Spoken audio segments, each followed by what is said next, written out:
Saints fans and who that's from all over the world. It's time for the Bayou Blitz with your hosts, Bob Rose and Kyle T.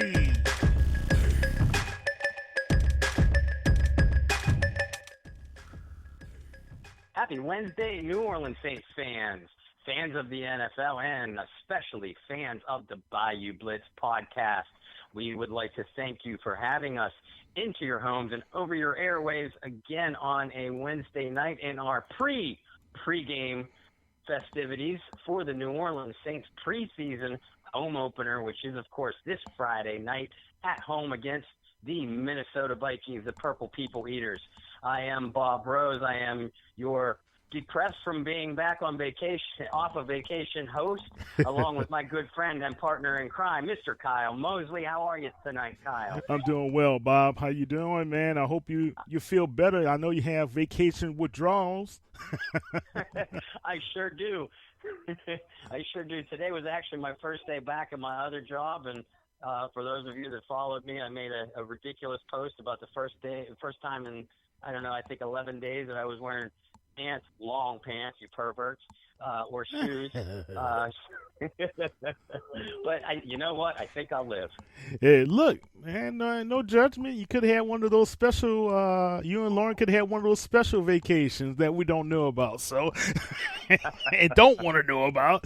But, look, man, good to have you back. Good to have a vacation. That's one thing. A lot of people in America are wishing they had the opportunity to take a vacation. And much prayers to those people and the families affected by the shootings in El Paso as well as Ohio. So we can't forget about that. Yeah, and I know you feel the same way I do, and we'll leave politics out of this because everybody is, of course, free to have their own beliefs. But let's not forget the true tragedy in the lives that were lost and the lives and families that were affected. Our prayers and best wishes go out to you all. And folks, again, everybody is free to have your own opinion, but let's leave violence out of it. Violence is never the answer. Yeah, never the answer, and especially when you look at the senseless way of expressing your displeasure with what's going on in your America or whatever. That's never the way to be able to express yourself effectively at any time. Just not in America, but in your homes, anywhere. So. But anyway, let's go back to the show, man. Let's talk a little bit more about the Saints. Oh, man, we got a good one going on Friday night, Bob. Tell the people what they can see. We sure do, and I know we say a couple times on this show, at the draft, at mini camp, and at the beginning of training camp, that football is back in the air. But the pigskin will truly be flying as the Saints finally get to line up against somebody with a different color uniform.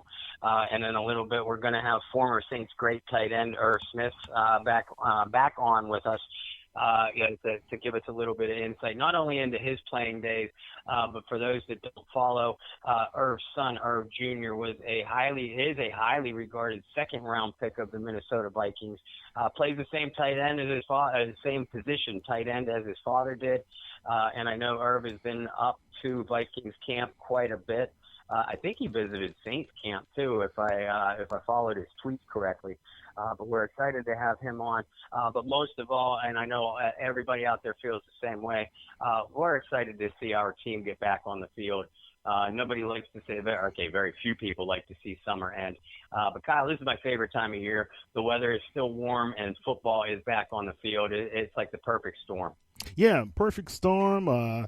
This season has really come up on us pretty quickly.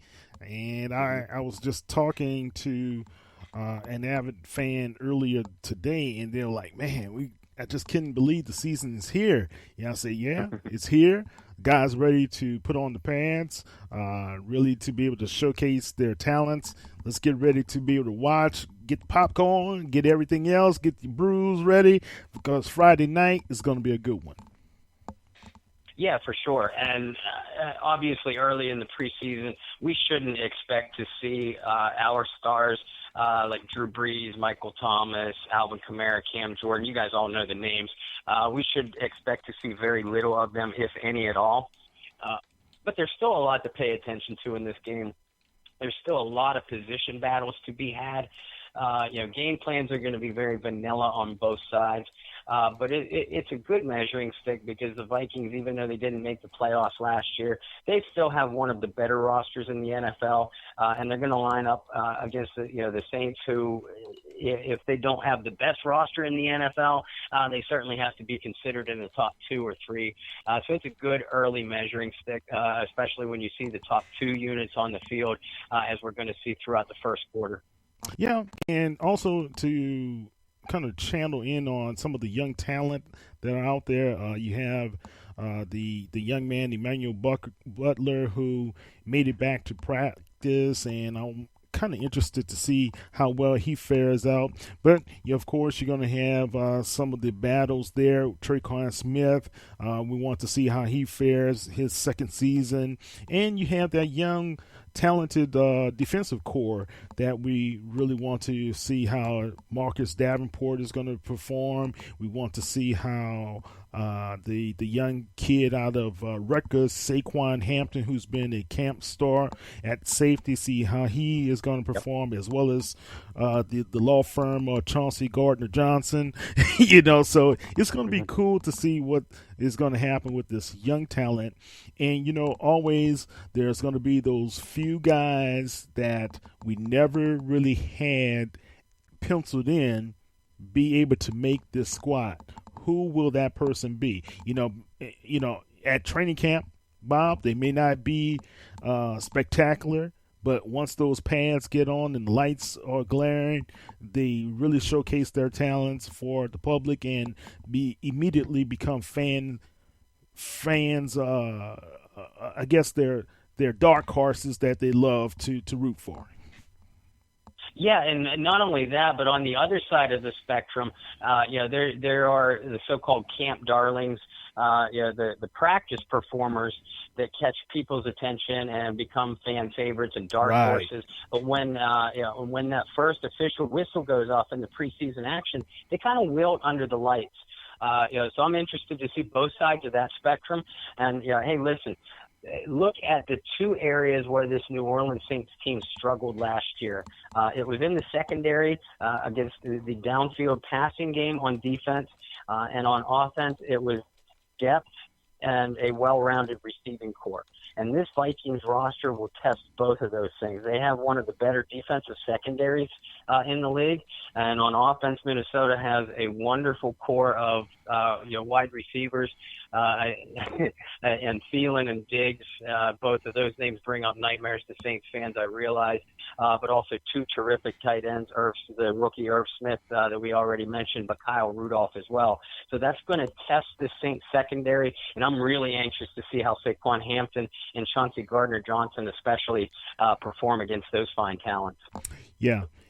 When you have someone special like those 2 wideouts and you put in your best on showcase for Sean Payton as well as Mickey and those guys to say, did we make the right choice?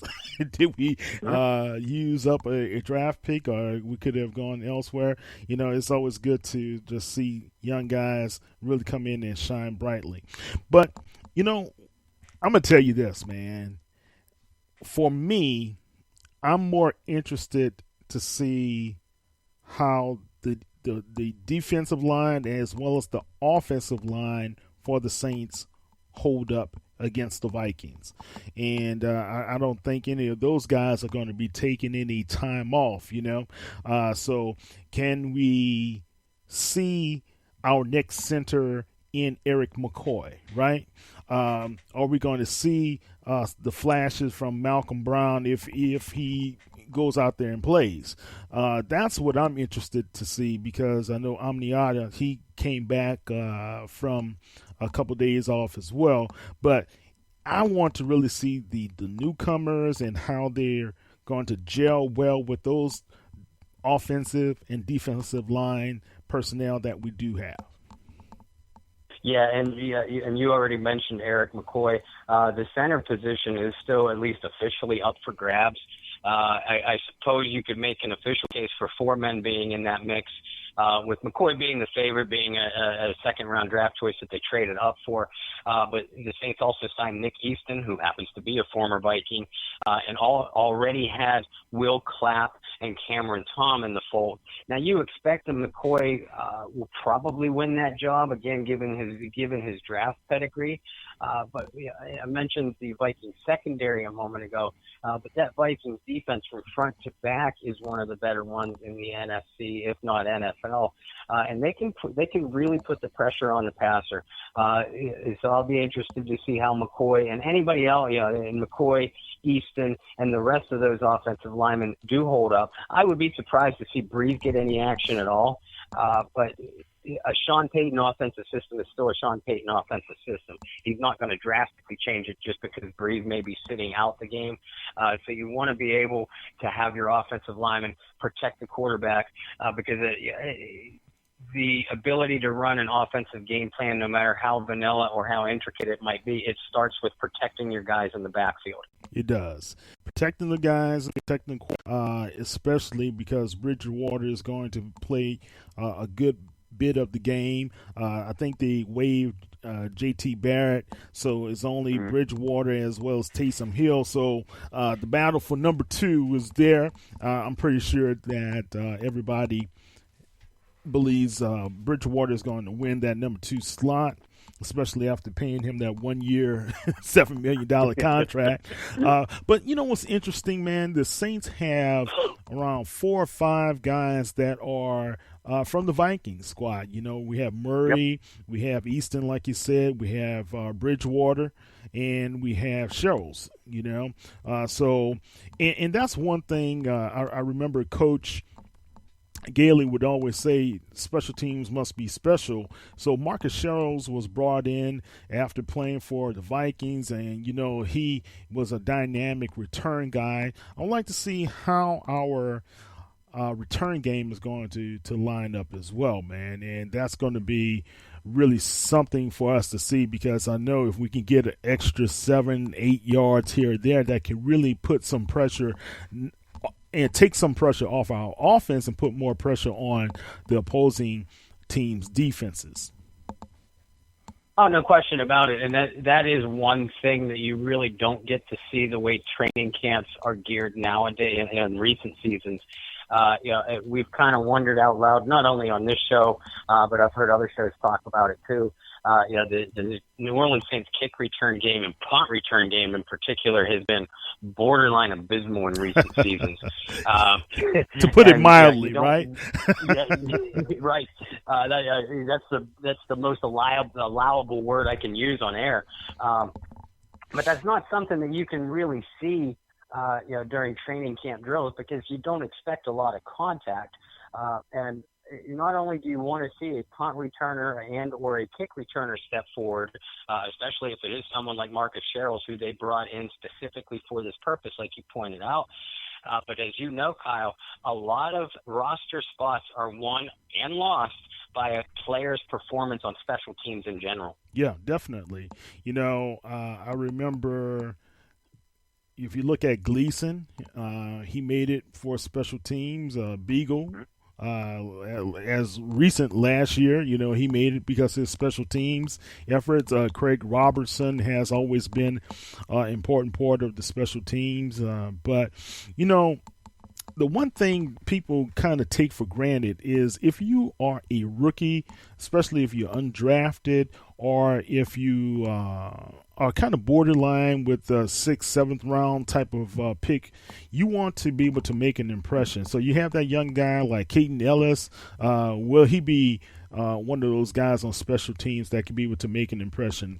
With LSA Mack, he is out, injured. I don't know what the extent of the injury is, but you have a guy like that, and I know Coach Payton has talked about Saquon Hampton to see if he could be able to make an impact on special teams as well. So, I mean, there's a lot of talent out there and a lot of guys that I'm interested in seeing how well they're performing on the field. Oh, yeah, exactly. And coaches watch for this kind of thing, too. And I'll give you maybe the best example I can think of off the top of my head. Hall of Fame running back for the Denver Broncos, Oh, Terrell yeah. Davis, Yeah. was a sixth-round pick in 1995.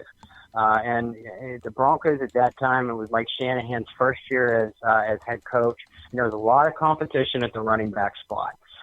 Davis might not have had enough opportunities and enough touches at that position to warrant the coaches keeping him, because at that time I don't even think that there were practice squads. But he had, in particular, it was a Tokyo game against the San Francisco 49ers, and he just leveled a punt returner that caught the attention of everybody on the sidelines, played well on special teams all throughout, and that caught the coach's attention. And then, the rest, as they say, is history. Yeah, and I think he was in Japan, Tokyo, when they were playing that game over there, right? And he was just recollecting how terrible his camp was. He really wasn't making much of an impact, but until he put that whammy hit on old boy, that was it. So it's good that he was given that opportunity, but fortunes can change overnight in the National Football League. All right, man. So you want to bring Irv onto the show? I would love to. All right. Let's see if we can get him into the queue.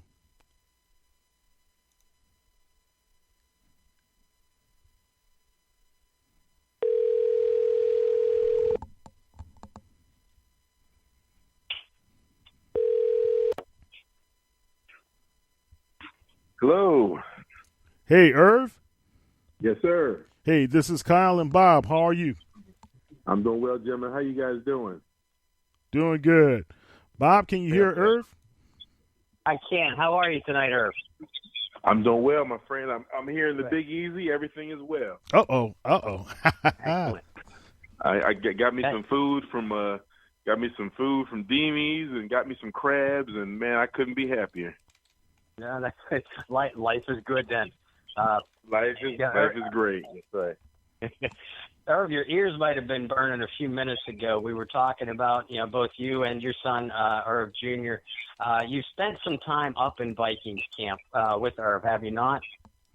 Yes, sir. I was there last week with him. How's he adjusting to the NFL so far? It's amazing to watch him. Out there, it's like he's in his element. He's very happy. He knows what he's doing. He's very comfortable. He's learning every day. He's very fortunate. He's got Kyle Rudolph is there, and he's helping him to learn as a professional.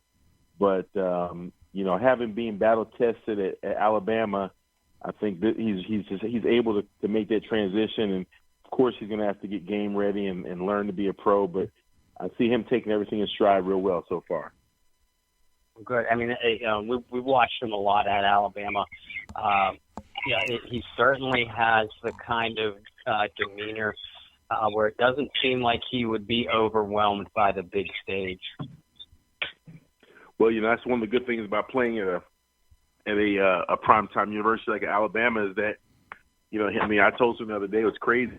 He, 3 years he was in school and he played in 3 national championships. And he actively participated in 2 of them. Of course, his first year he was a backup, but he played in 3. He was part of 3 national championships. So he's used to, the lights and the glitz and the glamour and the pressure and the big games. So I think that's going to make him that much more. I hear for so many players that playing for a guy like Nick Saban, he gets you NFL ready. Yeah, for sure. I mean, you look at that Alabama program, especially since Saban took over, and it's like one of the NCAA football factories for sure. So I would certainly expect Irv to be ready to play, and he certainly has the physical skill set to do very well. Saints fans that are just tuning in, we are honored. Kyle and I are honored and privileged to be joined by former Saints tight end Irv Smith, who himself was a first-round draft choice of the Saints back in 1993. Irv, tell us what preparation was like for you as you were leading up to your first preseason game. Well, when I got into the NFL, camp was a little different for us. We had true 2-a-day practices and, it was dog days. My first year we played in Japan, our opener, so we had 5 preseason games, and so we had an extra week of camp. It was 5 weeks of camp and 4 weeks of literally 2-a-days, and so it's a lot different today. I was out at camp last week, and they have a walkthrough in the morning, which is truly a walkthrough, and then they have a practice in the afternoon with pads on, and it looks like to me that the pads are on so that they can understand what it feels like to play with pads, but it's a lot of thud. And when I was playing, it was tackle to the ground, and it was, Oklahoma drill and pads out. It's different today than it was, but I think it's a good thing because it's going to allow these players to play a whole lot longer than guys played when I was playing because we got beat up so bad. Yeah, for sure. The game has changed quite a bit. Like you said, practices aren't, training camp in particular isn't nearly as physical. Did you guys, when you played though, was there a lot of, obviously as a football player, there's tons of mental preparation and film work. Was there a lot of that in the preseason as well? No, preseason was more of, of course, you were trying to learn the plays, and I played in New Orleans for 5 years, so after I was there for a couple of years, you know the offense, you understand the system. I went to San Francisco my 6th year, and I had to learn the West Coast offense because I'd never played them before. So it was a whole lot. We did a lot of off-season preparation. I did all the camps and everything. So it's a lot of mental preparation, whether it was back in the day or today, because football is definitely a game where a lot of stuff happens on the field that you have to adjust to. So those things I think will never change. The mental part of football is always going to be making adjustments on the fly, and the people and the players that make those adjustments the best are the players that typically perform the best and put up the best numbers. And when did you guys, Kyle and I were speaking a moment ago about most NFL teams go in to preseason games with a very vanilla, very basic game plan. When do they start preparing for your week 1 season opener? I would say typically there's 4 preseason games for the most part. I would say around the 3rd preseason game is when they start throwing in some things into the offense that are not as vanilla. And then the last week, of course, is just kind of just getting out there and getting through the game. I've heard a lot from people that, they need to cut the preseason either out or shorten it, which I believe is the case because at the end of the day, teams are going to, first game, some starters are going to play a little bit. Second game, they play a little bit more. Third game, they don't play quite as much. And fourth game, they don't play almost at all. And it's like going through the motions because at the end of the day, everybody knows at the end of preseason, everybody starts off 0-0 again anyway. So it doesn't matter. It has no effect on the season. So I really think it's like college football. There are no preseason games. So what is the need for 4 and 5 preseason games in the NFL besides to make money? That's a great point, and you called out the elephant in the room for sure. And that was actually one thing that I meant to ask you when we had you on the show a few weeks ago. The proposal that's on the board by the NFL to reduce the preseason to 2 games, but extend the regular season by 2 games.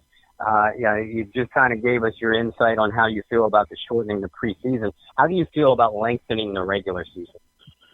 No, I don't see any reason to lengthen the season because at the end of the day, all you're doing is just giving guys more opportunity to get injured and shortening their careers. It's so much, 16 games in the NFL is plenty of games to get ready for the playoffs. And at the end of the day, unless it's about making money, what is the reason to go to shorten the preseason but then lengthen the regular season?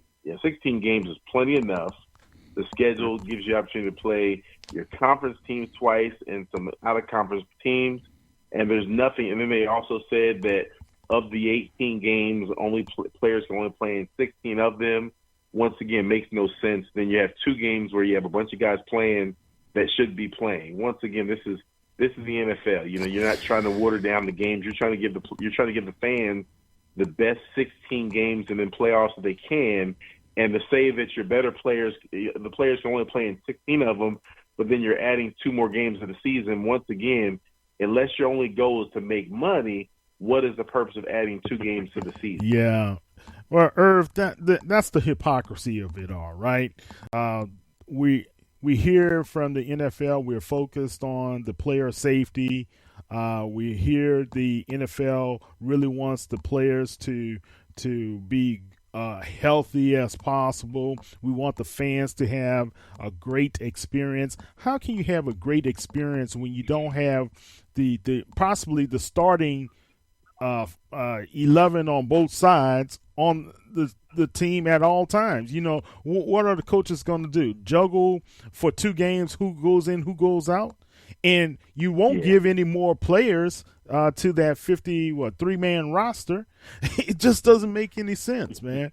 I think when I heard that proposal, I thought it had to be somebody in a suit and tie who thought about this. Well, I mean, you hit on the head. I mean, what you just said is there's a thing in life called common sense. And what you just said makes 100% common sense, and the proposal does not have any common sense factors in there. So once again, I think that's a horrible solution to anything, because the only thing it sounds like to me is an opportunity for people trying to make some more money, but not trying to do what they say they're trying to do, which is make it better and safer for players and giving the fans a great experience. And if you don't have the best players out there in the National Football League for those 16 games, and not adding 2 games where, like you said, you're just kind of just trying to figure out how to get guys out there, and then, of course, it's going to affect the overall standings of who's going to go to the playoffs, it just doesn't make any sense to make that a part of any kind of long-term plan. Yeah, it's really ludicrous, in my opinion, because not only you saw guys in the playoffs, some of those guys were barely there, you know, but they were there with the passion, trying to be able to win and go to the Super Bowl. But if you add 2 more games, I mean, real games, I'm just thinking you're really watering down the product. Yeah, that's all you're doing. And once at the end of the day, you know, I do believe that shortening the preseason would be smart for everybody, because there's no benefit to it. You know, once again, I can tell you, being a part of playing in the NFL, you know, there's times in the preseason where you go out there and you're literally dancing with guys on the other side of the ball. You know, you come up with a pact between the two of you. Hey, guys, we're just trying to get through this thing. And it doesn't happen that way during the regular season, because everybody's trying to win, because the record actually counts. But in the preseason, the record literally is 0-0 at the end of the day. What are these guys playing for? And once again, if it was so important to have preseason games, then how come college football has no preseason games? Right, exactly. And that's a great point. And I wanted to ask you this too. I gotta believe you came in again as a first-round draft choice. But I would still think, as a rookie, you were still working hard and trying to establish your place in the lineup. But I got to believe that your approach as a veteran player was a little bit different, and you kind of alluded to that. Well, once you become a veteran, number one, you know the system. You know, whether it's a new coordinator or not, you know, things are relatively run the same way in the organizations. So once you're part of that team for a couple, 2-3 years, it's old hat for you. You know, you're just going out there just trying to, get through it so that you can get to the real deal. As a rookie, even as a first-round pick, my rookie year, I wasn't fighting for the starting job initially. I was actually starting to be the backup, because a guy named Hobie Brenner was the starter. He'd been in the league for about 13 years, and it was his job. He got hurt week 5 of the season. I took over as a starter, but I wasn't competing to make the team. I was on the team. There's guys that are out there that are literally trying to make the 53-man roster. I mean, you start the preseason with 90 guys or something in that area, and you got to get down to 53 guys in a matter of 3 or 4 weeks. So there's guys out there that are literally trying to fight for their jobs every day. But early round draft picks in the first couple of years, that's not a part of the equation. So it just depends on what your situation is, what you're doing. But at the end of the day, everyone's out there, going hard. But a veteran that's, for instance, I was at the Vikings camp last week, and their starting roster, both offense and defense, is pretty much already slotted. Everybody knows the starting position is for everything. So there's nobody really fighting for a starting position. They're all fighting for backup roles. So the starters they're trying to pace themselves to get through training camp so that when they hit the first game, they're in full stride, they're healthy, and they're ready to go. Right. Were you responsible for any special teams assignments? I was on kickoff return. I was on field goals. That was about it. I didn't do any puts. I didn't do any any kickoffs, and I wasn't a punt return guy, or I wasn't even on the punt return.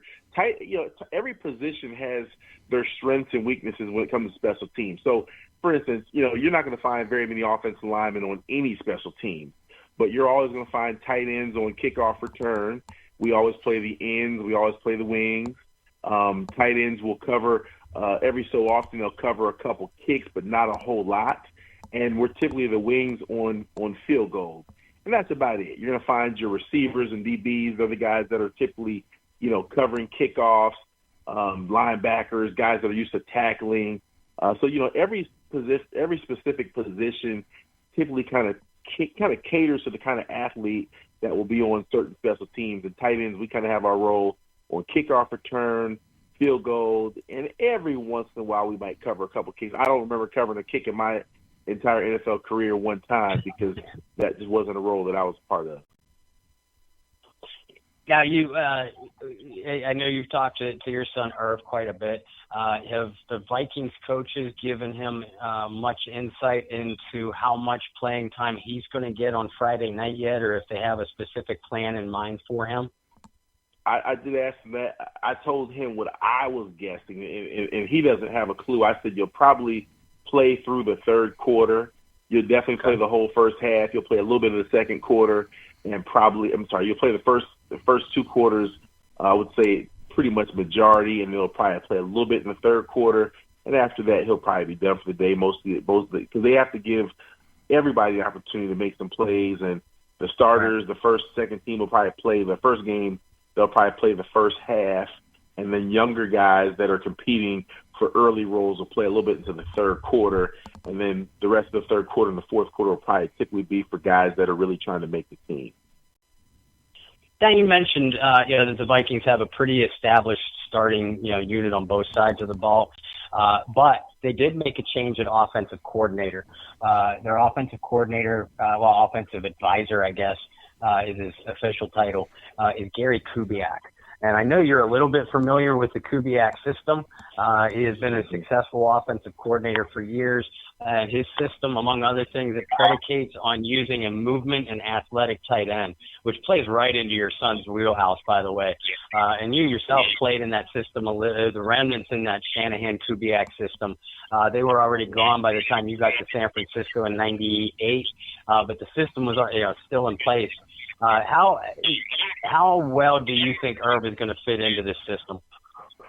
I really think he's, of course I'm biased because he's my son, but I can tell you that, we could not have been more happy when we saw where he got drafted. And once again, that Kubiak was going to be the coordinator of the, whatever you want to call him there, because once again, Irv is that movement, athletic tight end guy.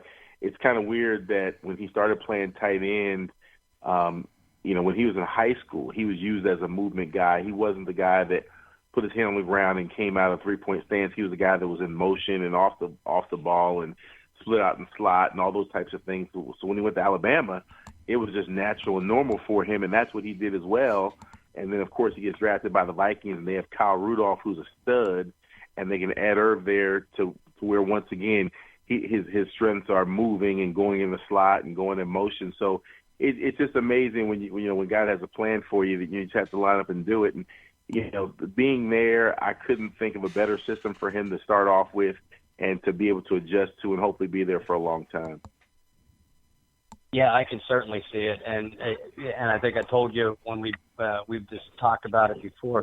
I find it difficult to root for the Vikings. I always have, given their history with the Saints. But I'm definitely rooting for Irv. I might make a call to Vegas and place odds for Rookie of the Year because, like you said, I think he is in a great offensive system here. Wow. Well, I appreciate that. I tell you, I never even thought about that as far as Offensive Rookie of the Year, but I tell you, I'm looking for him to have a big season. I just pray, and I hope you guys will pray for him that God keeps him safe, allows him to play to his potential, and certainly have a great start to a long career. Definitely. Now you said something when you were on with us before, and I'd like to have some fun with it if you have some time. Your nickname, and I don't remember whether it started in college or whether you picked it up in the pros. Your nickname was Swervin' Irvin, and your son has tried to steal that, has he not? Well, I'm gonna tell you a funny story. You know, I got the nickname my freshman year at Notre Dame. A guy who was our running back coach. I'm out on the field, and he's like, "Look at Irv go! Irv's out there swerving." And before I know it, the nickname came. That was 1989, 30 years ago, and it was just. I mean, my buddies, they called me Swerve. Hey, what's up, Swerve? You know, it's just my name is Swerve. That's been my nickname forever. And so, a couple of years ago, I'm going through my son's Instagram, and I see Swerve and Irv. And I was like, "Whoa, where did this come from?" And it's funny because I never really. You know, my friends would always call me that, but I didn't really mention it a whole lot. I called him. I said, where'd this nickname come from? Oh, that's my nickname. I said, that's not you. I said, that's my nickname. He's like, it's my nickname now. So, you know, it's so funny because, you know, Irv and I are so close. He's such a great young man, and I tell people this all the time. You know, I like football. He loves football. It's a difference. There's a reason why he's gonna be such a huge. I mean, I had a great NFL career. He's going to blow everything that I even came close to doing. He's going to blow it away, and I'm just excited to be on the journey with him. And I told him, I said, look, if you're gonna represent, I named him after me anyway. So at the end of the day, any name I have is his. So I told him that whatever nickname he wants to have, as long as he represents it proudly, it's his, and it's his job to take it over and take it to the next level. So I'm excited that he's, you know, number one, for him to feel comfortable and special enough to take the nickname that I've had. You know, it means a lot to me because I named him after me, but he's taken the names himself. So I'm excited for him. I'm excited for the things he's going to do. And the most important thing is that, once again, he loves what he's doing. And they say if you can find something that you love to do and find a way to get paid for it, you'll never work a day in your life. So he's going to have a great career just playing football and doing some great things. Yeah, that's an honor to you, really. And you could tell it is when a kid does that, he really loves you. That's right. That's right. And I tell you what, it truly is. But I'll tell you what, I don't know, Irv, if you're ready to give up the title of the original Swerve yet. You know, Kyle, I'd like to have a little bit of fun and play tail of the tape. You know, between senior and junior. If you can cue up that ding ding boxer bell that we had on a couple weeks ago. Okay. Well, go ahead. Ding, ding. Ding, ding. Okay, that works. Who was faster in their prime, Irv, you or your son? Well, you know, it's funny. I'll tell you this. When I was coming up, guys will tell you that the number one asset that I had, like literally my number one asset, was my speed. To the point where when I played baseball at Notre Dame for my first 2 years, and football as well. And, you know, because I played football during football season and the baseball players were playing baseball during football season, I was typically behind the eight ball when baseball season came because I hadn't been hitting balls and stuff. So I was kind of, you know, it took me about a month or so to get into the swing of hitting the balls and things like that. So for the first month or so in baseball season, I was used primarily as a pinch runner. Coach would put me on when he needed somebody to steal a base. I'm the biggest guy on the team, but I was actually the fastest guy on the baseball team as well. I was certainly the fastest tight end of all the tight ends at Notre Dame, and you know, that's just how it was. The other guys, D. Brown and Oscar, they were 10 times stronger than I was. I wasn't strong, but I was fast. So it's funny because I always had that speed. I think little Irv inherited that speed from me. And at the end of the day, he has a quickness that I never had. I was definitely a fast guy. I was a three-point stance guy. I would come out that three-point stance and, of course, hit my routes. But Irv has a speed that I never had because he'll be in a two-point stance, go in motion, and before you know it, he's up that steam and he's catching that ball off to the races. So there's just something about him that's a little different than me. We were kind of two different kind of tight ends because I was more of a standstill, hand-to-the-ground guy, and he's naturally a movement guy. But at the end of the day, we both have that speed. Quick question before you go to the next. Looking at the contracts that baseball guys have versus football guys, do you think you would have gone the baseball route? Well, I wanted to go to baseball route. The problem was I couldn't hit the curveball. So it wasn't that I didn't want to. I tried, and that's why I played football. And the reason why I went to college to play both was because I didn't know after high school which one I was better at. But by the time my junior year came in school, I realized at that point that I loved baseball more than football, but I was a better football player naturally. And once again, I just couldn't hit the curveball. So had it been in my odds where I could have hit that curveball like Frank Thomas, then I would have certainly took the baseball route because I loved baseball. But I gave baseball up because once again, I just couldn't hit that curveball. Okay, gotcha. And that's the fact. And that's a fact. That's a fact. That's a fact. Kyle, I know you and I both have watched both Irvs. You want to weigh in on who you think was faster? I abstain. Look, man, I saw your son. Gosh, I think it was against Auburn. Take the football and just outrun the whole defensive squad. And I was just like, wow, that's a tight end, guys. Yes, sir. Yes, that sir. boy is bad. He is a really special player. Yeah, Irv, like I said, he has a switch that when he hits that switch and he's running, like I told him, I said you could be a average speed wide receiver, you could be a fast tight end. He's truly a fast tight end. He really is. Yeah, definitely. Well, Irv, as you know, when you play the tight end or wide receiver position, it's not all about speed. It's about sharp and precise routes. So who between the two of you, who between the two of you is the better route runner? That's a good question. Honestly, I'd have to say he's probably a better route runner than I am. Like I said, he's in a system. You have to remember, at this point of his career, I mean, Irv is truly he's a tight end he's a wide receiver that plays tight end. Of course, he can block and he can do all kinds of things as a tight end, but his strengths are running routes and catching balls. And, I can see Irv catching, 70, 80, 90 balls a season consistently. My best season ever, I think I caught 45 passes. That was a big year for me. I caught 45 one year. I caught 30, 35 a couple years.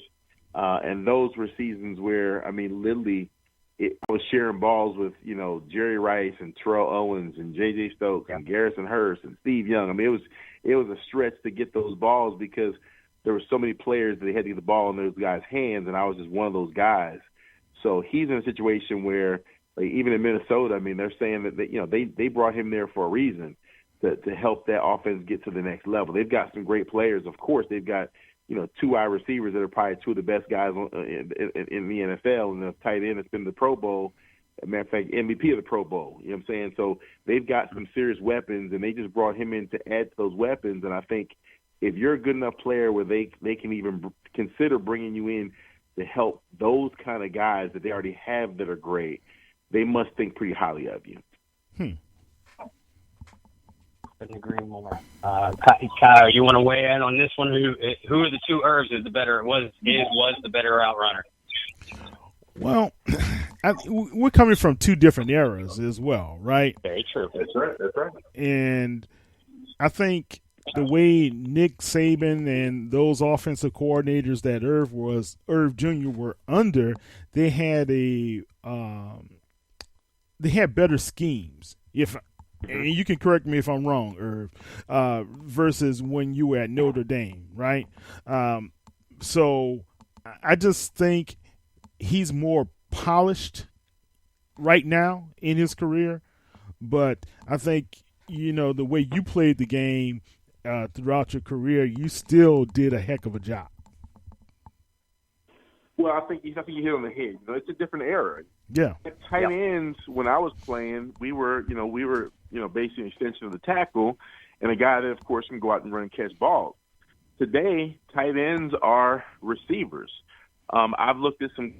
There's a guy that plays for the Rams who was a second-round pick 2 years ago out of South Alabama. This kid, he's not even a starting tight end for the Rams, but he's on the field probably 80% of the time. And I don't think the most I ever seen him lining up on the tight end as an actual real tight end, probably, I don't see him lining up as an actual tight end ever. He's always off the ball, in motion, split out, slot. same kind of player as Irv is. And so at the end of the day, when you have guys like that, like you said, they're more polished because they spend 90% of their time running routes and perfecting routes, whereas as a tight end back when I played, 60% of our time, maybe 70% of our time was spent with the offensive linemen, and the other 30 to 40% of the time was spent with maybe the receivers and the quarterbacks.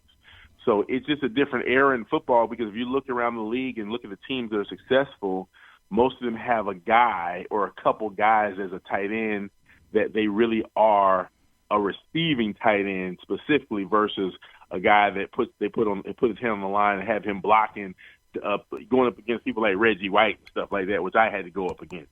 Irv ain't going to see nobody like Reggie White too often because he's going to be split out while Reggie's trying to rest the quarterback. Right. I have a question. When it comes to evaluating the tight end position, and you have some of the guys where, they're now calling Jimmy Graham long in the tooth. And and I read today Jimmy was taking offense to that, saying he still has some speed. When you look at a guy like Tony Gonzalez, just got his Hall of Fame bus this past weekend. He's in the Hall of Fame, and you look at his career, and you mentioned Rudolph, and you got some other prominent tight ends around the league. Who else should they keep an eye on other than your son that you can see are rising tight ends in the National Football League? Wow, that's a great question. At the end of the day, man, I can answer that question. I cannot answer the question because, I'm kind of television. I've been an Irv Smith Jr. fan so long. I've watched him. There's other guys I can tell you their names, but I can't tell you a whole lot about them because I really haven't critiqued their game much. I mean, of course, there's two guys that got drafted this year out of Iowa. Both tight ends went in the first round, one to Detroit, one to Denver. Right. That they certainly, I mean, if you give them the look test, they both look as good a tight ends you're going to find. They're different tight ends than Irv is because both of them are about 6'5". They're bigger guys. They're both kind of receiving kind of guys. But once again, Irv's about 6'3", 240, and he's a hybrid. I mean, he's a truly a guy that, you can put him out there in the slot all day long, and he can be your third wide receiver for the day if that's what you need to do.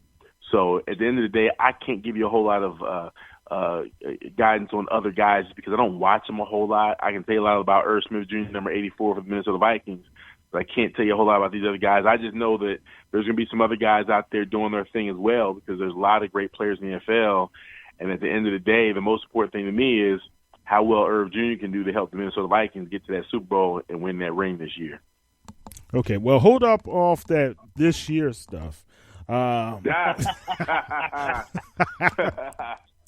Yeah, and I see he's wearing 84, and I know 82 is prominent with you and him. Was that already taken by someone else? Well, the story is this. It's funny you say that because in college, I was 84, and in the NFL, I was 82. And the reason I was 82 in the NFL is because when I got to the Saints, a guy by the name of Eric Martin was 84, and he wanted to sell me the number 84 for like $25,000. I said, "Nah, I'm good. I'll go ahead and take whatever number's free." It was 82. So when Irv got to Alabama, there was a guy that was already 84, so he took 82, and then we get drafted by the Vikings. Of course, Kyle Rudolph was 82, so he said, "Hey, what's the next available number?" He said 84. He said, "Boom." So the funny thing is, Irv was 82 in college. I was 82 in the NFL. Irv's 84 in the NFL. I was 84 in college. So that's why we have that 82-84 thing going on. Interesting. Cool. It still works. And Irv called me actually when he got his number. Said, "Dad, guess what?" He said, "I'm gonna wear your college number now." And he told me the story behind it. I started laughing because once again, when he got to Alabama, the same thing happened there. 84 was taken, so he took 82. Then he gets to Minnesota, 82 was taken, so he said, "Hey, I'm gonna take my dad's number again." Took 84. Yeah, 84 is my favorite number. So there you go. Yeah, I like that. Nice. Irv, does he pick your brain a lot?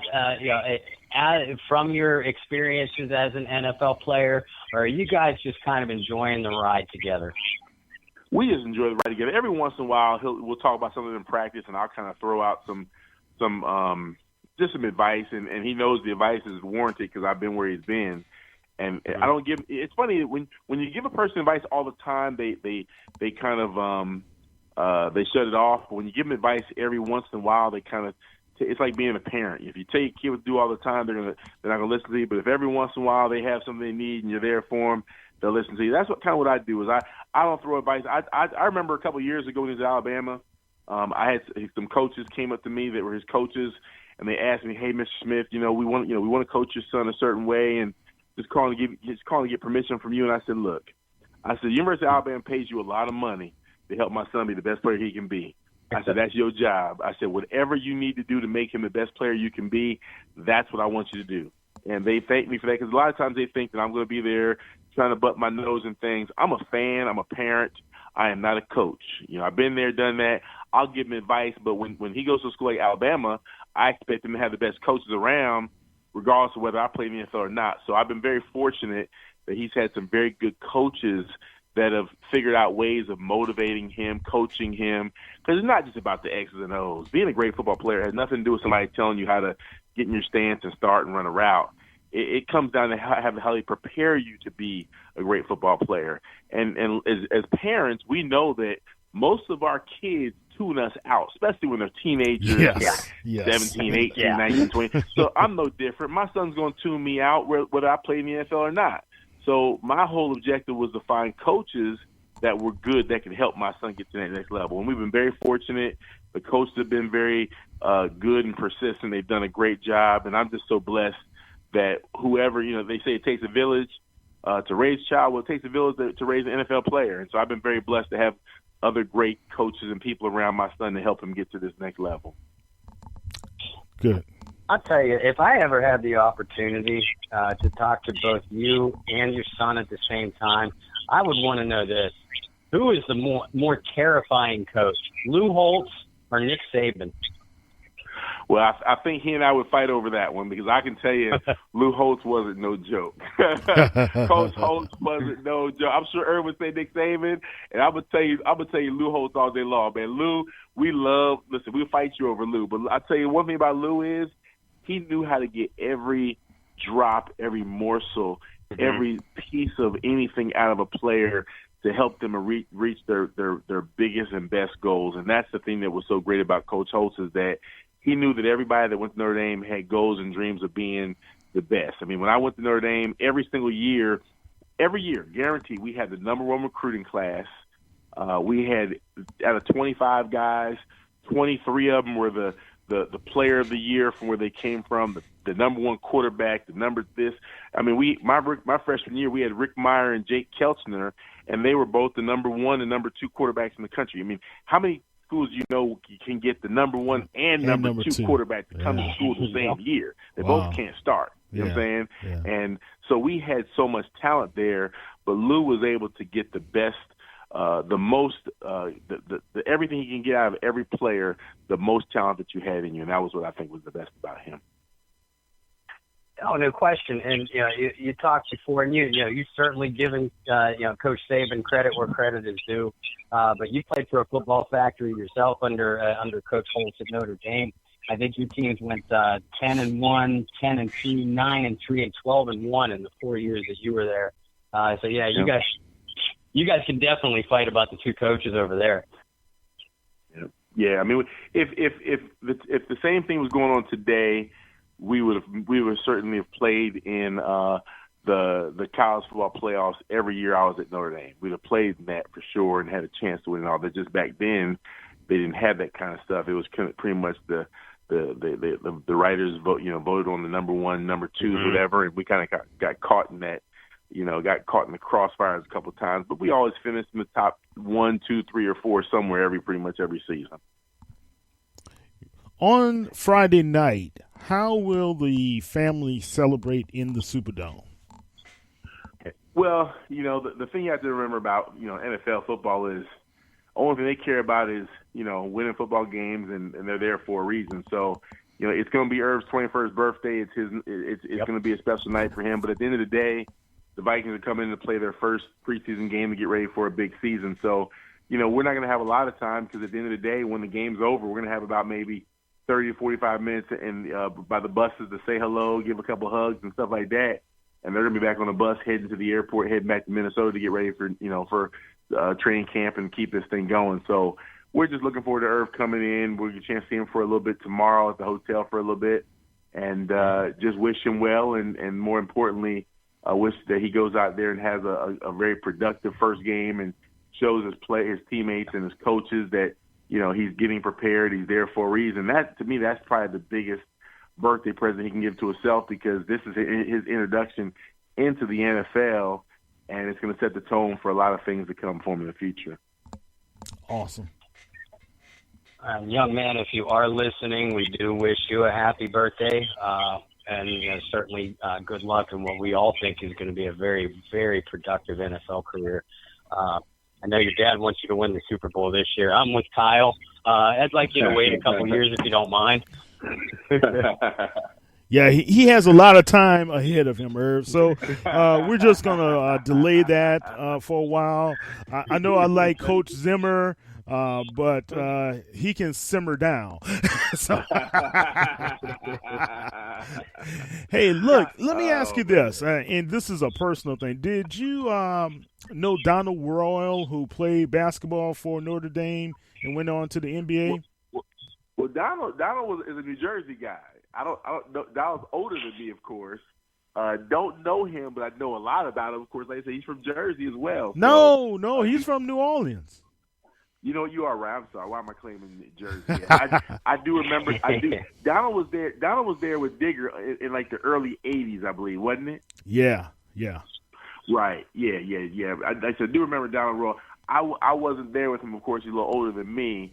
But I do remember Donald Rowe real well, and of course I know he played for Digger and did some great things at Notre Dame and had a great NBA career. So, but the name, of course, rings real loud from what he did back at Notre Dame back in the day. Let me tell you guys this, man. Donald Royal, Avery Johnson, they won the national champion, well, not the state championship for Louisiana. What school? What school? With Saint Augustine. St. Aug? Yeah, with St. Aug. You call him St. Augustus. Well, I call him Saint Disgusting. So. Was Donald and Avery there together? Yes. So I didn't realize that. Yeah, we all kind of grew up around the same neighborhood, man. And I went to 35. So guess who else was on? Well, we had the Battle of 7th Ward, where Donald Royal and Avery and those guys, they never had a chance to play 35. So we had an unsanctioned game to win, who's going to be the best of all, right? And they played over at 35. But guess who was on the other side, the basketball? Neil Smith, who went on to play for the Broncos. Kansas City. Yes. Kansas City. And Kansas City. Yeah, Neil was our center. Wow. I did not look Neil, because I figured Neil was a football player, but of course most great football players play basketball in high school, so I can only imagine, because Neil big old tall brother too. Yeah, see, the coach for Nebraska came in to look at not our tight end, but our quarterback, L.J. Tapp, because he was passing all these records.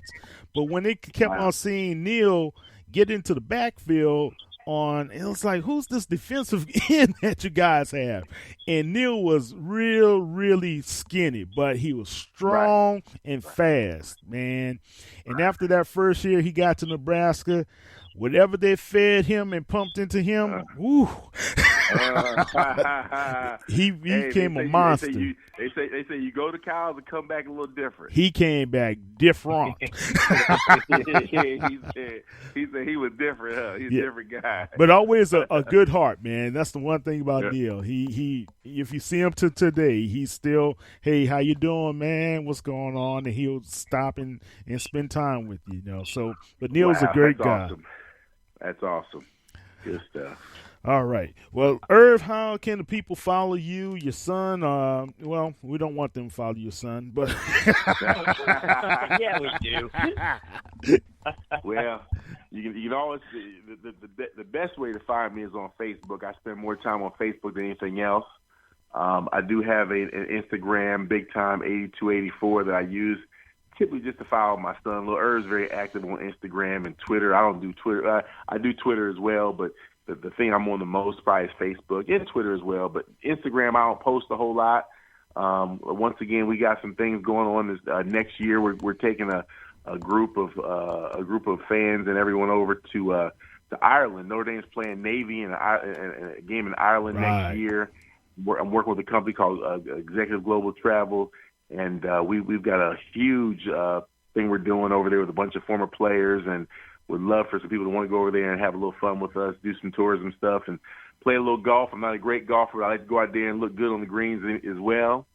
So certainly hit me up on there if you have any information you'd like to get. We can certainly get you set up for that. And I'll be at all the Vikings games this year, pretty much home and away, and looking forward to getting out there on Friday night and seeing these boys play and see, kind of seeing what these teams are going to start looking like for the 2019 season. Yeah, we will definitely be checking in on you guys and how you're progressing. And if we meet you guys in the playoffs, no hard feelings. What's going to happen? But it should be a good season for you guys as well. Hey, remember that. No hard feelings, right? No hard feelings. you said it first. So remember, no hard feelings. Oh, boy, that's good. I know I have had a fun night, Irv, and I hope you have too. Absolutely. It's been so coming here in New Orleans and get a chance to talk to you guys, man. It's been a great first day here in the Big Easy, and man, listen, every time I come to New Orleans, man, I feel nothing but love. I was getting some crabs from this place called Denny's Seafood over there by the lakefront earlier today. And the lady that was getting the crabs from me, she was like, she heard that my son played, and she was like, you make sure you come back and see me after that game. I said, man, nice. I said, I will come back to see you win, lose, or draw. I'm gonna be back here. I love this food. So at the end of the day, the fans in the world. Listen, I played for the Saints, so I love the fact that Saints fans are always gonna be Saints fans. And what's crazy is that Minnesota and the Saints they've created a pretty big rivalry, I think, over the last few years. Yeah. And there's nothing better than when you have a good rivalry. At the end of the day, somebody's going to win, somebody's going to lose, and hopefully you'll suit up to play another day, and we'll just keep the rivalry continue. So 2019, we're going to see who makes it happen this year. Long as it's not New England, I'm gonna be happy. So somebody has to do something. There you go. You go. Well, Irv, it's been a pleasure, sir. For sure. My pleasure, man. Always great talking to you, gentlemen. Listen, whether I'm in New Orleans, Minnesota, or somewhere in between, I'd love to talk to you guys anytime. Reach out to me, and let's definitely stay in touch. Definitely. You take care, man. Definitely. And have a great season. Tell your son have a great season unless he's playing us in the playoffs. So, All right. And look, man, you and your family have fun. Great, guys. All right, take care. All right, bye-bye. Take care. All right. Good stuff there, Bubbo. Yeah, definitely. Saints fans, that was former Saints tight end and first-round draft choice Irv Smith, whose son, again, will be suiting up for the Minnesota Vikings. That tight end this Friday night when our Saints take on the Minnesota Vikings. And, Irv mentioned that, it's kind of an understated – I mean, everybody knows that the Vikings are rivals with the Packers and the Bears. Everybody knows that the Saints are rivals with the Falcons and the Panthers. But Minnesota and New Orleans have quite the sordid history between each other as well, especially in the last 25 or 30 years. Yeah. You can see, if this continues, the pattern of having Zimmer as coach, Sean Payton as coach. Those two teams will see each other again and again and again in the playoffs. The talent level that both of the teams are accumulating will be on par with any of the top echelon of the NFL. So, I think it's going to be a good rivalry. I still remember that first playoff game. The Saints went in and had the Vikings come in and just devastated us. Yeah. I remember the other times when Chris Carter and Moss just devastated us. So it's we had some good games. Remember I guess the one and only game the Saints played the Vikings in the Dome where they had the gold jerseys and the black pants, remember? And it came down to that last second quarterback sneak by Dante Culpepper. Yeah, so, yeah, I mean, we've had some good games between the two teams. So, and they've gotten the better of us, but we've got to be able to turn that around a little bit. Yeah, and I think we were talking about the Vikings roster and their strengths a little bit going before we got Irv in onto the show, and I think that Minnesota is going to have. They missed the playoffs last year. I think they had an 8-7-1 or 9-7 record. But I'm with you. I would expect them to be very much in the mix for not only their not only another playoff spot, but a division crown. They have a really talented roster, and I agree with Irv. I think his son is going to do really exciting things in that offense. Yeah, I mean, he could have gone wrong. That's a great offense. Kubiak knows how to utilize the tight end, as well as if he was here in New Orleans, he would have been utilized to the highest as well. So either way, it's good to see. And I think he's going to have a very, very good career. Now, Bob, let's before we get off the air, what should the fans expect other than what we kind of talked about initially from the game on Friday night? Well, again, we started out the show by talking about, we want to see what some of these other we know what Michael Thomas brings to the table at wide receiver. We have a pretty good idea what Jared Cook is going to be at tight end. I want to see those other receivers. Can Traquan Smith and or Keith Kirkwood take the next step forward in their progression? Can a guy like Emmanuel Butler perform well when the whistle blows for real instead of just in practice like he has performed so well? Can a guy like Richard Matthews resurrect his career because he has had a pretty good camp so far? And on the other side, Marshawn Lattimore's had a really good training camp. He is going to be playing up against, and again, just like with the Saints, we don't expect the Vikings' top players to play very much, if at all. But when they do get onto the field, if Lattimore or Eli Apple lines up across from them, that's going to be a marquee matchup. And I didn't mention anything, but you mentioned the defensive tackles, Onyemata and Malcolm Brown. We're going to be without Sheldon Rankins for at least the first half of the season. How are Brown, Onyemata, Taylor Stallworth, how are they going to hold up that defensive tackle inside? Because the success of this Saints defense last year was predicated on the performance of that front four and the defensive tackles in particular. Can they sustain and or improve on that this year? And all of those things aren't going to be answered in one preseason game, but it's a heck of a start to see where your team stands early on. Yeah, definitely. Again, guys, Drew Brees may not play at all, so keep eye on Teddy Bridgewater as well as Taysom Hill. Keep your eye on the tight ends as well. I know Jared Cook, man, he's been doing what we expect of him coming into the black and gold in training camp, so he's doing very well. The Saints had to sign a young man who used to play for, I think, Allen. He used to play for the Broncos, right? And they just signed him today, but Alize Mack is down, as well as there's another tight end that's down for the Saints. So, I mean, that's why we brought those guys in, because kind of light there. But Latavius Murray, let's see how he performs. If he has a lot of touches, I don't know. I expect to see a little bit more of Dwayne Washington in this preseason, as well as the other backup running backs that are trying to make the squad. So if the Saints lose, don't have a conniption. Don't jump off the Crescent City connection. Don't write any vulgar vulgarities on the Superdome. So just it's preseason, guys. And I look, I don't care if they win one of those preseason games. Nope. Let's win the ones that matter in the regular season. All right. Exactly. Bobo, good stuff. Tell everybody how they can be able to find you on the World Wide Web. Well, I am on Facebook. Just look for Bob Rose. And my articles are through the Canal Street Chronicles. Canal Street Chronicles can also be found on Facebook, and I'm sort of getting back into the groove. I kind of had to take the week off from everything last year, but I'm going to get back into my training camp and regular season coverage heading up on here soon.